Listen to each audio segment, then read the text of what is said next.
Voilà, donc la suite sur les pierres d'affûtage et autres pierres de finition, hein. Donc voilà, il y a ça c'est mon petit cheptel personnel. Voilà, donc il y a déjà de quoi faire, mais comme je disais, il y a encore moyen d'enrichir. Donc si on commence par le commencement, donc je vais faire une progression complète, hein, comme si on parlait d'un fil à refaire de A à Z, depuis vraiment la pelle à tarte, la truelle qui coupe plus du tout, qui n'a même plus de biseau. Euh, Même pire, tiens, je vais prendre l'exemple du Charlex de Karim que j'ai repassé d'abord sur du papier abrasif parce qu'il avait une dent, vraiment une dent de 2 millimètres facilement dans le tranchant. Donc celui-là, je l'ai passé sur le papier abrasif, mais en le passant avec le dos relevé. Donc là, biseau, après, c'est nada, zéro, il n'y a vraiment plus rien. Donc celui-là, après l'avoir passé sur l'abrasif, je l'ai d'abord passé sur une diamantée. Voilà, bah ça c'en est une. Ça c'est une que j'ai achetée dernièrement, un peu plus grande que la petite DMT que j'avais. Donc ça c'est une Atoma 1200. Donc les diamantés, il y en a des moins chers, hein. Vous trouvez des chinoiseries à bas prix sur eBay, mais à ce moment-là, vous avez encore bien des éclats de diamants qui se détachent quand vous surfacez vos pierres avec. Donc ça c'est génial parce qu'après vous avez des éclats de diamants qui se promènent dans la boue abrasive que vous avez sur votre pierre. Et quand vous passez votre coupe-chou dessus, bah, ça flingue le fil. Donc voilà, donc encore une fois, acheter bon marché, ça finit toujours par coûter cher, donc il vaut mieux acheter quelque chose de convenable. Donc une DMT ou une Atoma, une 1200 c'est bien parce qu'une fois qu'elle est un peu rodée, il faut d'abord la roder en faisant quelques couteaux, hein. Il ne faut pas commencer tout de suite dessus avec un coupe-chou ou l'utiliser tout de suite sur une pierre pour la redresser parce que vous allez la rayer. C'est trop agressif, même une 1200. Donc ça, il faut d'abord faire quelques couteaux de cuisine ou même un outil de ciseaux à bois ou qu'est-ce que je sais, moi, enfin n'importe quoi pour un peu l'émousser entre guillemets. Et après vous pouvez vous en servir sans problème. Donc l'exemple que je prends, donc le Charlex, je l'ai d'abord passé là-dessus pour lui refaire un biseau. Faut pas frotter énormément, hein, c'est assez vite fait. Après un petit coup sur la mille. Ça c'est toujours mes synthétiques. C'est marqué où ici, voilà. Merci la mise au point. Enfin on voit que c'est marqué, hein, Skerper. Voilà, donc c'est japonais aussi. Donc une 1000, une 2000, une 5000. C'est amplement suffisant. Alors, il y a moyen de continuer avec une progression synthétique, hein. Vous pouvez très bien acheter chez Naniwa par exemple, vous pouvez commencer à continuer ça avec une 8000, une 10 000, je crois qu'il y a une 12 000 aussi. Je ne pense pas que chez Naniwa il y ait plus haut que 12 000. Sinon il faut passer chez Shapton qui eux font encore 16 000 et 30 000, mais c'est du synthétique, mais c'est du synthétique comme ça coûte assez cher. Mais par contre c'est une super qualité, hein, ça. Enfin moi j'ai jamais essayé, mais j'ai toujours lu des bons échos là-dessus. Donc, après la 5000, si vous voulez une progression entre guillemets plus classique, vous pouvez utiliser le trio gallois. Voilà, donc la 8000 de la Gantong, la 12000 Purple Lin Melinlin, la 15000 Dark Green Slate. Voilà, ici il me manque la pierre à bout de la 12000 parce qu'elle a disparu, je ne sais pas où elle est passée. Donc quand je m'en sers, bah, j'utilise une diamantée pour faire la boue, hein, ça va aussi.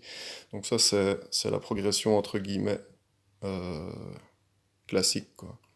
Et alors en sortie de 15 000, un petit peu je dis bien un petit peu, de cuir avec pâte verte pour peaufiner, puis beaucoup de cuir nu.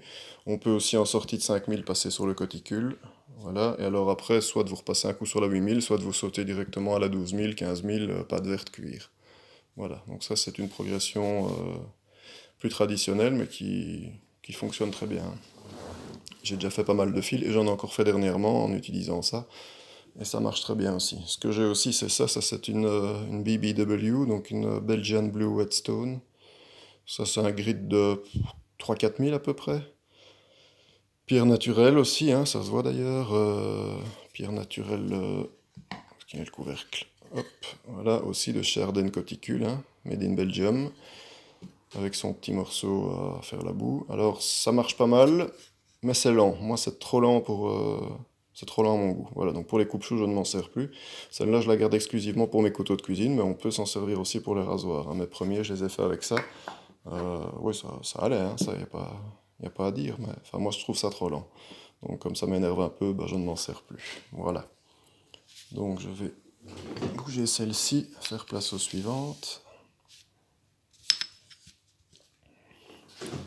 Hop.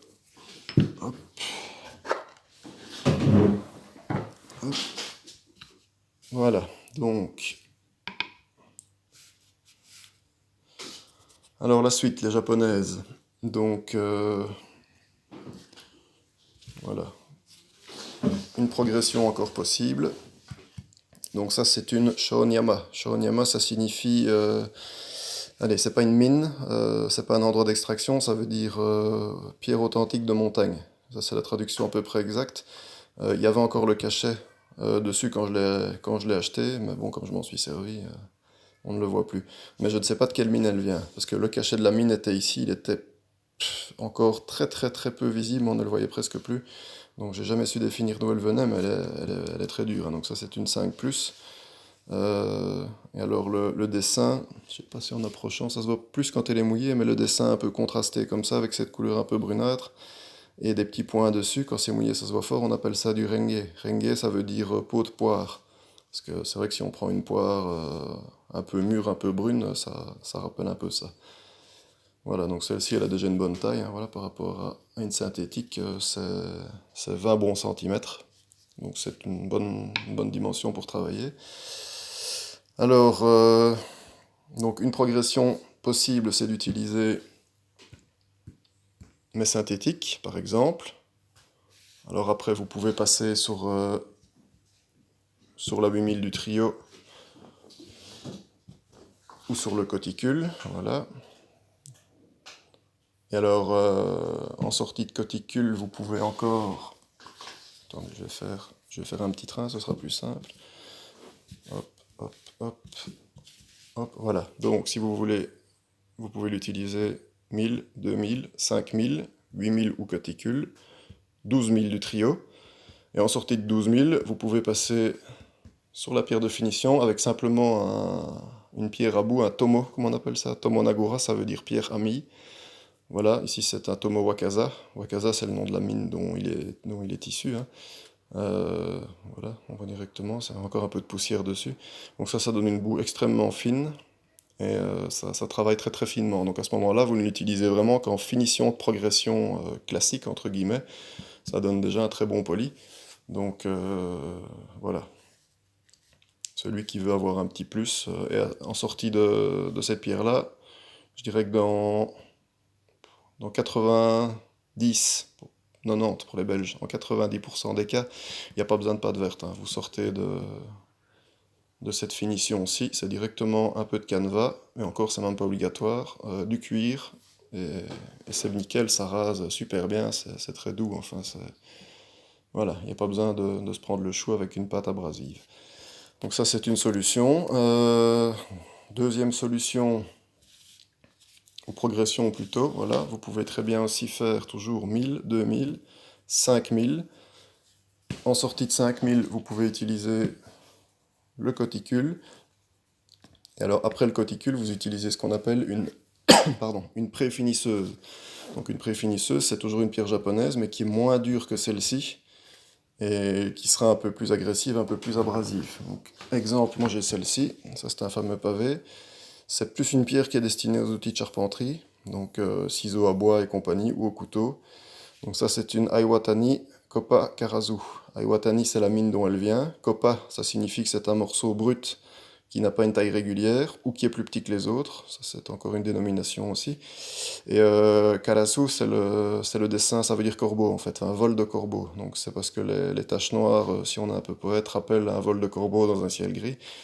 Donc voilà, donc Iwatani Koppa Karazu. Et ça donc c'est une pierre plus abrasive, qui lâche plus facilement de cristaux dans la boue, et qui donne... J'ai déjà essayé de finir un rasoir là-dessus. Euh, on sait se raser avec, mais c'est quand même encore fort agressif. Donc c'est pas très doux. C'est un peu comme si on compare ça à la 12000 du trio. Ça rasera, mais ça va arracher, ça n'ira pas. Donc à ce moment-là, après, on passe sur la finition avec un tomo comme ça qui est très doux. Donc ça, c'est encore une solution. Alors, autre solution, parce que on n'en a pas fini, hein. 1000, 2000, 5000 toujours, coticule ou 8000, enfin une pierre dans les 6-8000 classiques. Et alors, Après, vous pouvez éventuellement utiliser encore la 12 000 du trio. Et ce que vous pouvez faire, au lieu d'utiliser une préfinisseuse avant, c'est d'utiliser un autre tomo, donc une autre pierre à bout, mais qui est un peu plus grossier que le tomo de finition. Donc ça, ici, c'est un tomo Hoira. Ça, c'est le nom de la mine d'où il vient. Voilà, d'ailleurs, on peut voir les petites stries qui permettent de le reconnaître quand on a l'œil avisé. Moi, c'est parce qu'on m'a dit d'où il venait. Autrement, j'aurais jamais su le dire. Donc celui-là, il donne une boue plus agressive que le tomo de finition. Donc ça, c'est plus une boue type coticule ou autre. Ça travaille plus vite aussi.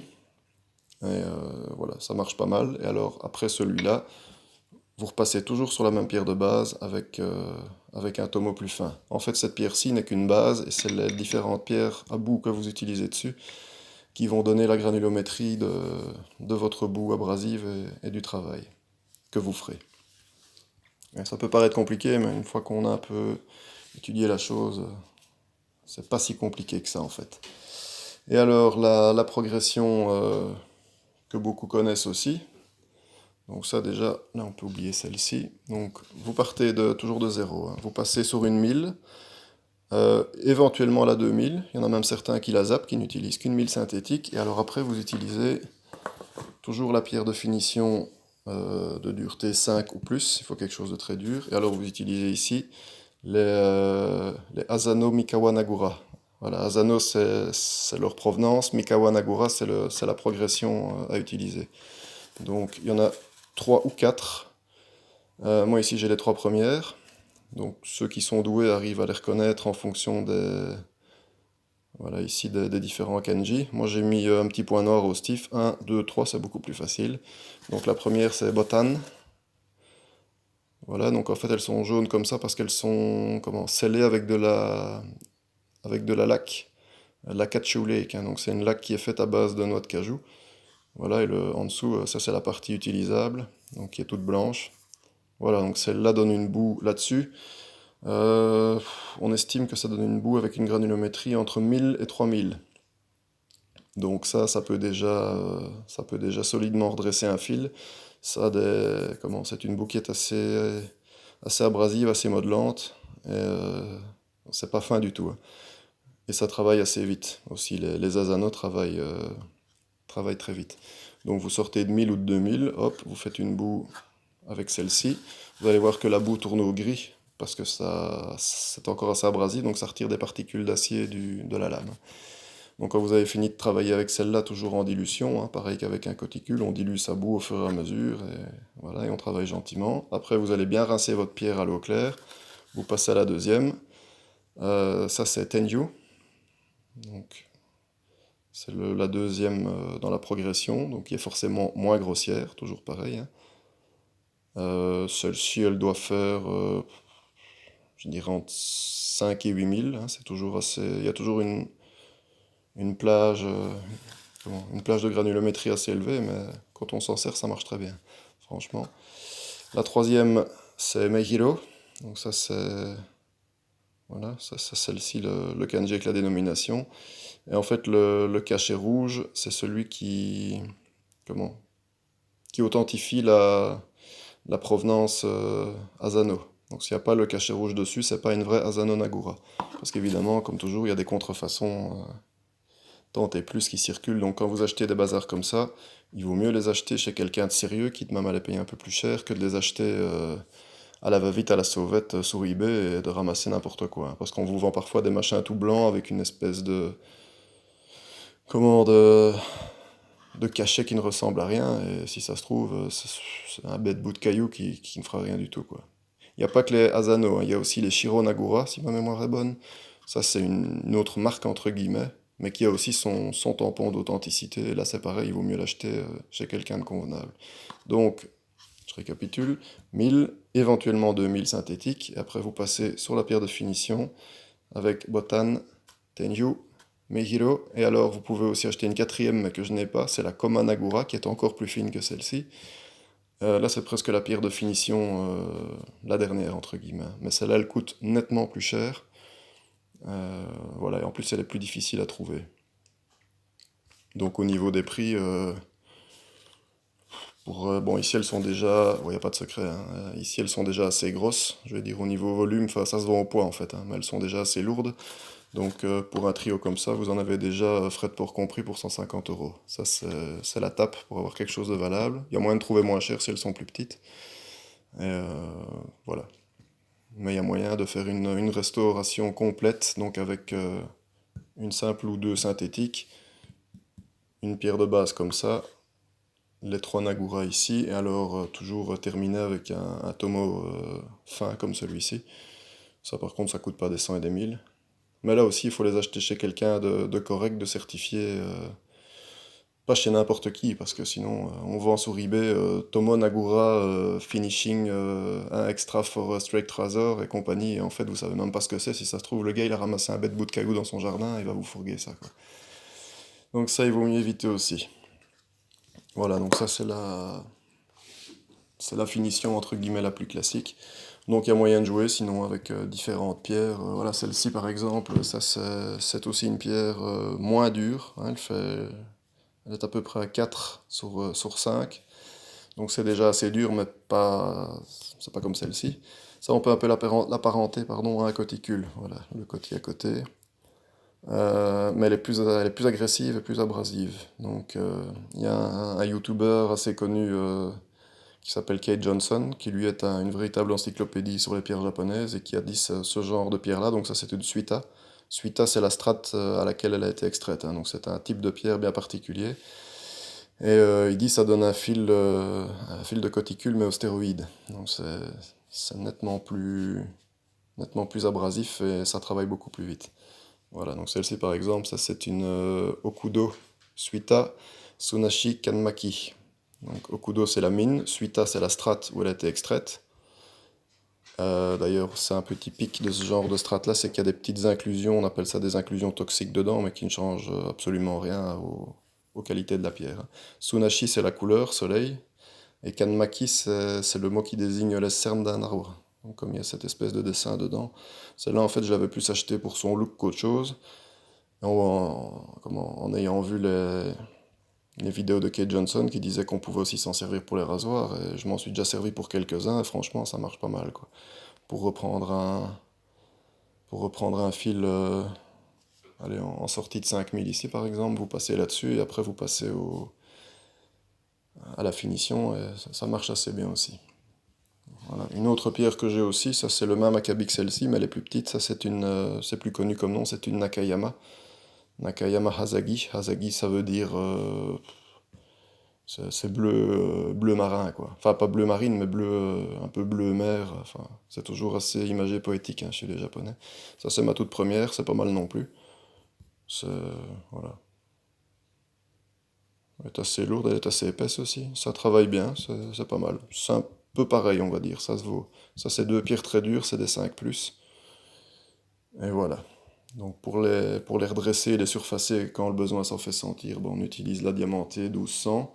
On vend aussi des diaflats, ça c'est chez DMT. Donc c'est le même genre que ça, mais plus grand, plus fin aussi. Mais au lieu de coûter 80 euros comme celle-ci, la diaflat de chez DMT, vous allez la payer 200, 250 en fonction de la granulométrie. Donc ça, il faut déjà en avoir vachement l'usage pour amortir ça, quoi. Donc voilà, petit récapitulatif, hein, les différentes progressions que j'utilise. Donc c'est soit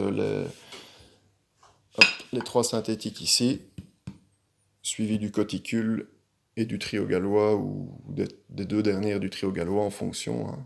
Ça c'est ça c'est la voie la plus traditionnelle si on veut. Après vous passez sur pâte verte et sur cuir. Alors sinon en sortie de coticule vous pouvez utiliser soit celle-ci peut même carrément remplacer le coticule, ou alors vous passez sur une autre un peu plus fine, mais quand même malgré tout assez grossière, voilà. Ici, une Iwatani. En fait, vous montez chaque fois sur du plus fin, quoi. Et alors après, vous passez sur la pierre de finition avec son tomo de finition, hein. Parce qu'en fait, la pierre ici en elle-même, on estime qu'elle fait 12-14 000. Donc finalement, elle n'est pas plus fine que la 12 000 du trio gallois, qui est ici, voilà. Hein, donc ça c'est la Purple Line Melin Line du trio gallois, qui n'est pas du tout le stade ultime de la finition. Bah, celle-là c'est pareil, hein. Si vous l'utilisez tel quel, c'est du 12 000. C'est pas énorme. Mais quand vous l'utilisez avec ce truc-ci dessus, donc là c'est le Tomo qui donne la boue quasiment exclusivement. Donc il y a peut-être une infime partie des particules abrasives qui vont sortir de la pierre de base, mais presque rien. C'est pour ça qu'on utilise toujours un Tomo plus tendre que la pierre de base. Comme ça, c'est lui qui s'use. Et donc ici, en fait, ici c'est un Tomo Wakaza. Voilà, pour l'instant, je n'ai que celui-là en finition.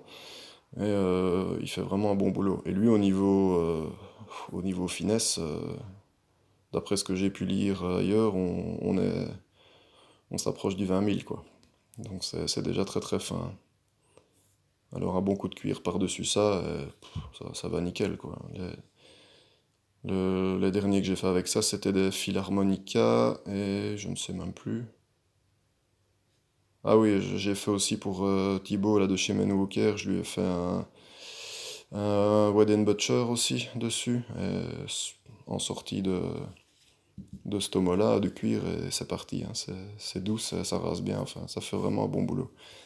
Donc ça, il n'y a pas de secret, il faut acheter quelque chose de convenable, et on arrive toujours à faire quelque chose de bien ici. Il faut pas forcément avoir des doigts de fée, il faut surtout du bon matériel. Et voilà.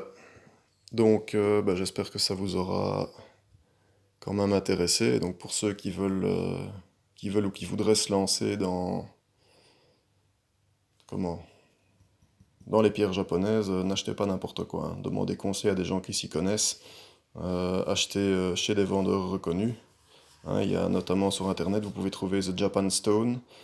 Il y a aussi A-Frames Tokyo qui vend aussi les cuirs Kanayama. Bon, c'est pas donné, vous allez peut-être le payer plus cher. Par exemple, mon Tomo ici vient de chez A-Frames Tokyo. Et franchement, là au moins je sais que j'ai acheté quelque chose de bon. Voilà. Que sur eBay, comme je vous l'ai dit, il y a tout et n'importe quoi. C'est c'est même un peu parfois déroutant, effrayant, surtout pour quelqu'un qui n'y connaît rien. Il risque d'aller acheter, voilà, il va aller acheter par exemple une pierre comme ça, parce qu'il est marqué que c'est bon pour un rasoir. Et si vous essayez de terminer un rasoir là-dessus, oui, comme j'ai dit, il y a moyen, ça rasera, mais ça va vous arracher la peau, hein. C'est comme si vous terminez sur une 10 000 ou une 12 000 et que vous vous rasez directement après. Ça va être tout sauf agréable. Voilà, donc faut pas se lancer là-dedans. Ça, c'est le chat qui a fait tomber un verre. Faut pas se lancer là-dedans tête baissée, quoi. Voilà, voilà. Eh ben, j'espère que ça aura enrichi un petit peu votre culture minéralogique. Et bah, vu qu'on est samedi aujourd'hui, je vous souhaite un bon week-end à tous et à bientôt.